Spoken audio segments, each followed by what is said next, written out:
Against? Carried. Okay, next item up on the agenda is number 9, NZTA Waka Kotahi update. We don't have Steve Mutton here today, but we do have Connie Rowe, the regional manager, and Jenny Wild, the principal advisor, communications and engagement. And the purpose of the update today from NZTA is to specifically focus on an area that a lot of us drive through at some point or other, some more than others, and that's the works going on State Highway 1 from Papakura to Drury, which is a big project that's been going on for some time now. So welcome Connie and Jenny, and over to you for the presentation. Good morning, thanks for having us here. So yeah, I'm Connie Rowe, standing in for Steve, who's on annual leave. Jenny Wild is in my team. Apologies from Chris Smith, the project director, who was going to present the presentation today. He's unwell, so Jenny's here, so she'll get started. Thanks, Jenny. Kia ora koutou, I'm Jenny Wild, and with the Waka Kotahi New Zealand Transport Agency and Connie's team as principal advisor. If you'd like, I can just go straight into the presentation. So I'm the comms and engagement lead on the State Highway 1 Papakura to Drury project. Do I point this a particular way? That's way. Just a quick project overview. This has been delivered with Crown funding and supports that investment in road and rail in South Auckland that's been put in progressively by governments, and it also enables that electrification to Pukekohe and future-proofing for additional rail lines, reinforces the Southern Motorway's economic function and contributes to productivity, safety, resilience. The project's been consented in 3 stages, and for practical reasons the delivery is also being staged. What's under construction at the moment is what's known as Stage 1A. Oh, that was a bit quick. So just key features of the project: an additional, it will be a 3rd lane in each direction, improved access across State Highway 1 because a number of the overbridges are being rebuilt, wide motorway shoulders to enable future bus services, interchange improvements at Papakura, which include a new southbound on-ramp which was opened in May, a full upgrade of Drury interchange, which we have to lift and move to enable electrification of the rail line, and there'll be a shared extension of the southern path currently between Takaanini and Papakura will be extended down to Drury as part of the project. We're sort of delivering it in a way to minimise disruption as much as we can to road users. That's not to say there won't be any or hasn't been any, but we're doing as much as we can to minimise that. Just a quick overview of the stages. The Stage 1A in green is what's under construction at the moment. Stage 1B1 in orange, mainly around Drury interchange, but also an extra strip outside the green bit, which will be the shared path. That's the next stage coming up, which will likely be combined with the charcoal Stage 1B2. They were all consented separately. The first one, Stage 1A, was all with an existing motorway designation, so that was just resource consents, and it was consented traditionally. Stages 1B1 and 1B2 were done under the Fast Track Consenting Act that was enacted in response to the COVID pandemic by the previous government. Stage 2 is a longer term route protection part of the project of the wider Papakura to Bombay project, which we lodged our notices of requirement earlier this year, and submissions have recently closed. Sorry, I'm not sure where I'm supposed to point this. Stage 1A is mainly around Papakura. Stage 1B1 is mainly down at Drury. Stage 1B2 is a bit in the middle, that charcoal bit, and that route protection was the one I explained out to Bombay in the previous slide. Just a bit of a construction update. North of Papakura, we had been, the Stage 1A of the project is getting close to completion. We're expecting it to be completed. The additional lanes northbound, we're hoping to open them next week. We just have a couple of tasks to complete, which are largely weather dependent. The southbound lanes will be a bit longer because we're doing the last stage of culverts southbound, but we expect looking to open the southbound lanes in late August, early September. North of Papakura here recently, we've been doing street lighting works in the central median to connect up to the previous project from Manukau down to Papakura. And we had temporary barriers which we've removed. We've also largely completed works on the southbound off-ramp here.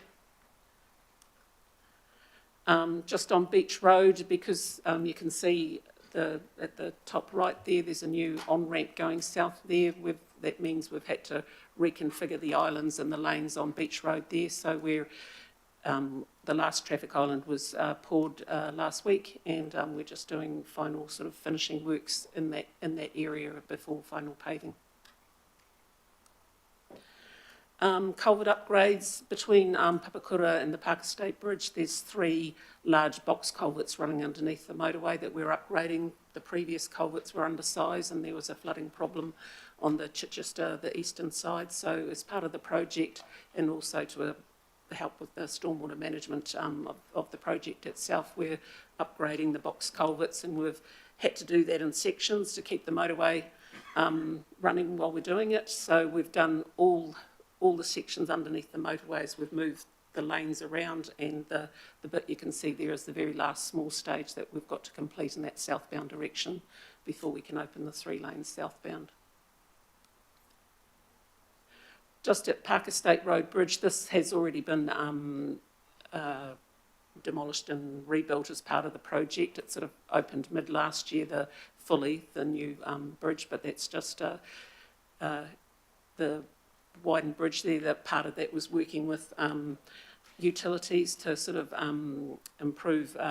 We've got water pipes and future room for more water pipes running along the bridge to improve the water supply to that part of Hingaya on the western side of the bridge, and also connections. This used to be a no-exit road when we first replaced the bridge, whereas now all the development on the western side, it's slowly becoming all connected up, but it's not a no-exit road anymore. Just at 1B1 at Drury Interchange, while the 1B1 contract is about to be let, and that will be mainly that works around Drury Interchange, we did do one part of that project early, which was building these bridges over the railway line. These will be where the motorway moves over to, so sort of looking east to south, the motorway will move over to the right here, and the on and off ramps will be the 2 smaller bridges either side. We did this ahead of time because of Kiwi Rail's electrification to Pukekohe project. Obviously, it's far safer building bridges when there's not electric wires underneath, so that was an early stage we brought forward for practical reasons.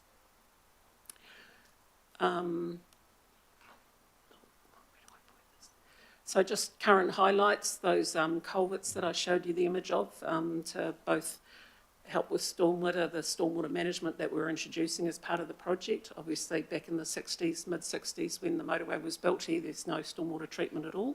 So obviously, as part of all our new upgrades, we introduced that, plus helping Auckland Council with that flooding issue.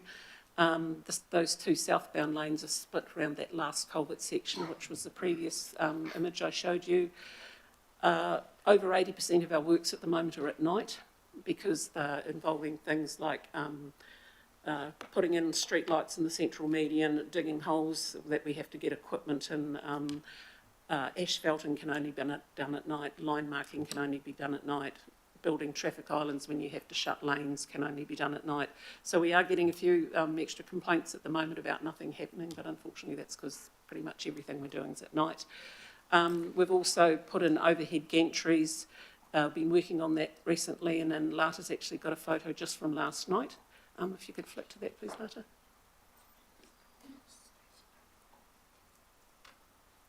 So this is the largest gantry for the project, just on the immediate south side of Papakura Interchange. It's over 50 metres in length, and that's a photo from last night.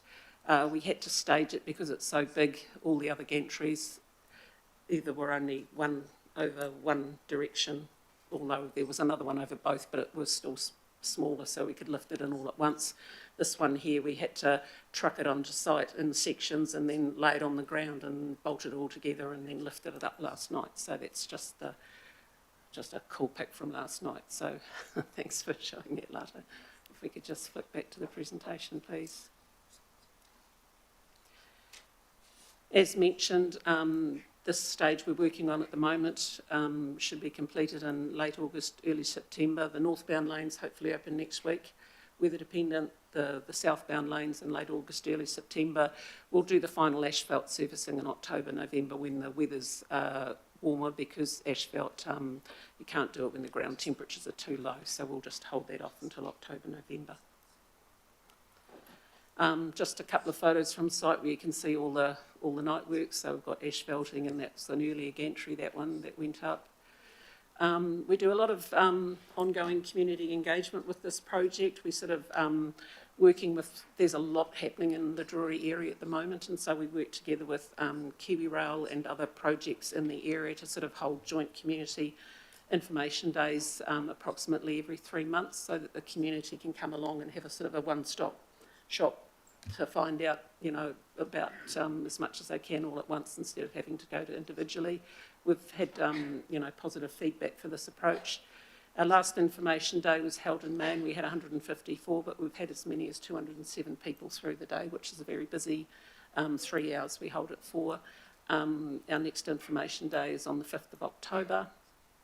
And coming up to the awarding of the next contract, the next stage of the contract, 1B1, we're going to be holding a community information evening specifically for the Drury residents and businesses, because we know that completely rebuilding and Drury interchange is going to be a messy business, and we're going to talk them through how we're going to stage it to try and prepare them for what's coming, and we've been around and door knocked all the businesses in Drury so we can make a database to make it easier to keep in touch with them. So that's planned for when we, as soon as the next stage is awarded. Just on that, the next stage, that 1B1, we're in final, we're expecting to award the contract imminently, and then works would get underway by the end of August or in September on that next stage, mainly down at Drury.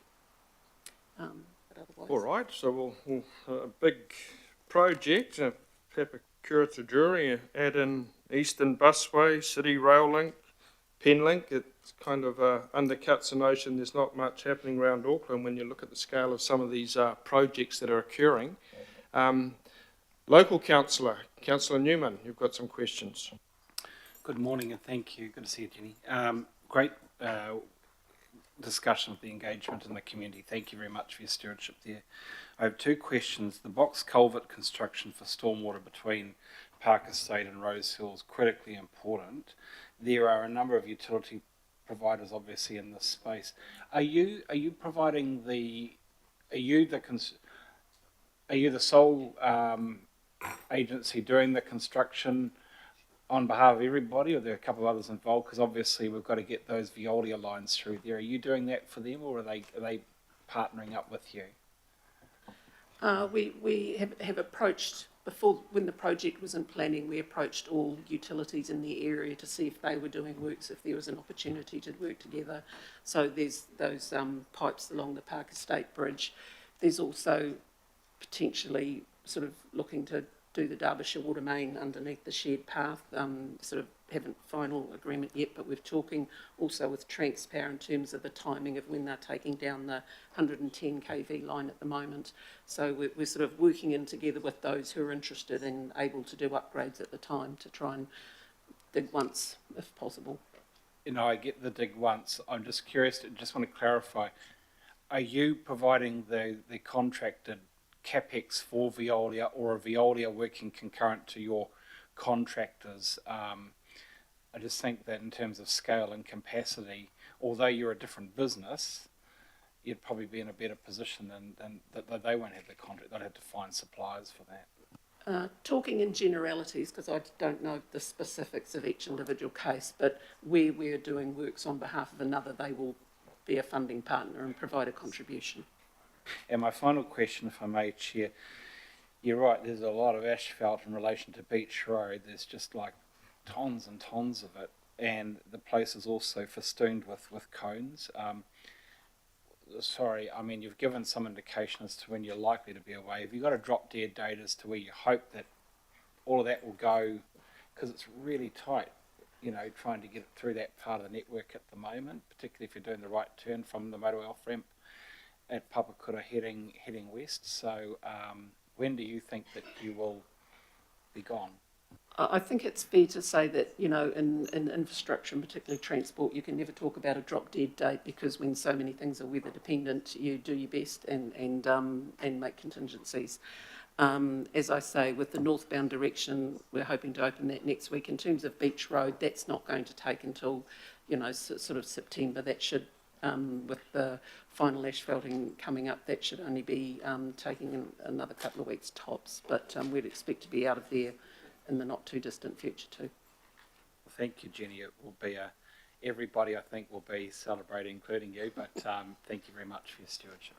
You're welcome. Thank you, Councillor Newman. Member Renata? Hey, thanks for your overview. I've got a couple of questions, and it's in reference you with working with mana whenua, because you made a comment about engagement with the hapori. Have you been working with mana whenua o mātou waka keko? Likewise, there was in the presentation sites of a significant approach. I think stage 1B, 1B2 or something that you had placed up there. Have you worked with mana whenua out in that space? I can confirm that absolutely. We have worked closely with mana whenua on the project.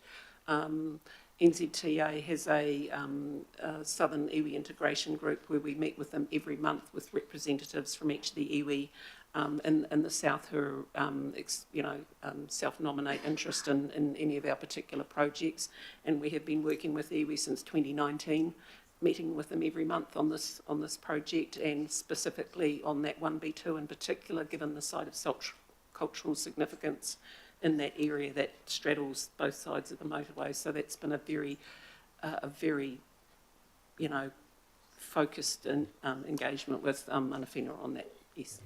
Thank you for that. Councillor Filipaina? Kia ora, Anna Chair. I just want to seek your indulgence just to, I haven't got a part, I just wanted to acknowledge the ladies and do it now before they leave the desk. So, Kia ora no korua. To you both, thank you so much, but Jenny in particular, there's a long history with us, and the last time I saw you, Jenny, was at the dawn blessing of the Pau Whenua on Ngā Hau Māngere, the new bridge. So I just wanted to acknowledge you and also your colleague, but yeah, it's just the work that you do and your team do. I just want to acknowledge it. So ngā mihi kia koutou. Kia ora. Thank you, Chair. Well, thank you, Councillor Filipaina. That's sometimes around here there is a real continuity in relationships that isn't often acknowledged, so that's a nice touch. So I assume, Councillor Newman, you'd like to move this. Do we have a seconded by Councillor Baker? And I believe Councillor Baker wants to speak to this item. So thank you for your presentation, and we've just got one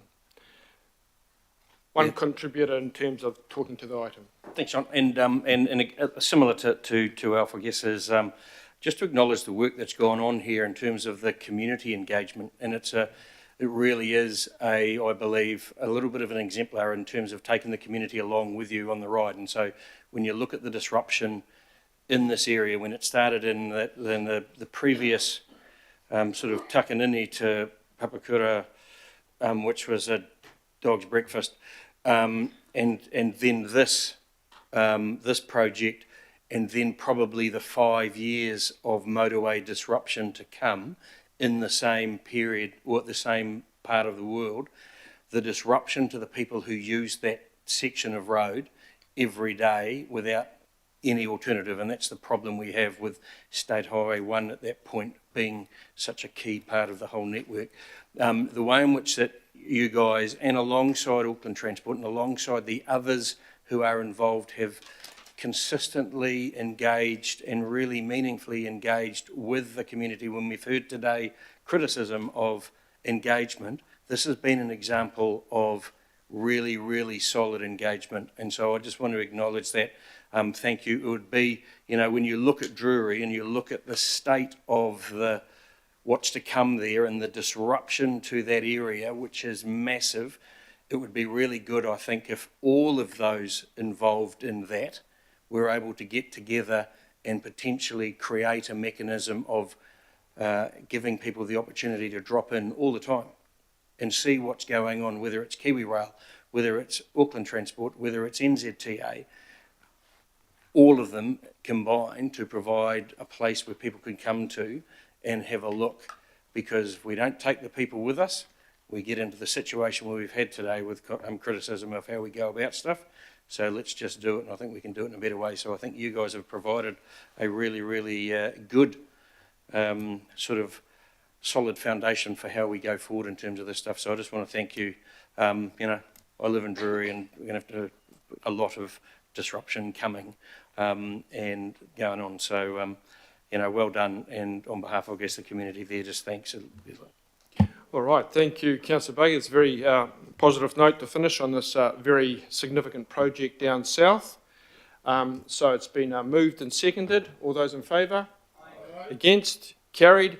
So I think we'll try and get our Auckland Transport update in before lunch. And just while Dean and the team are coming up, if you want to just take a couple of minutes to stretch your legs, folks, then we'll just have the AT update and then lunch. So a couple of minutes just to get a drink and stretch a bit. You ready for your hammer throw?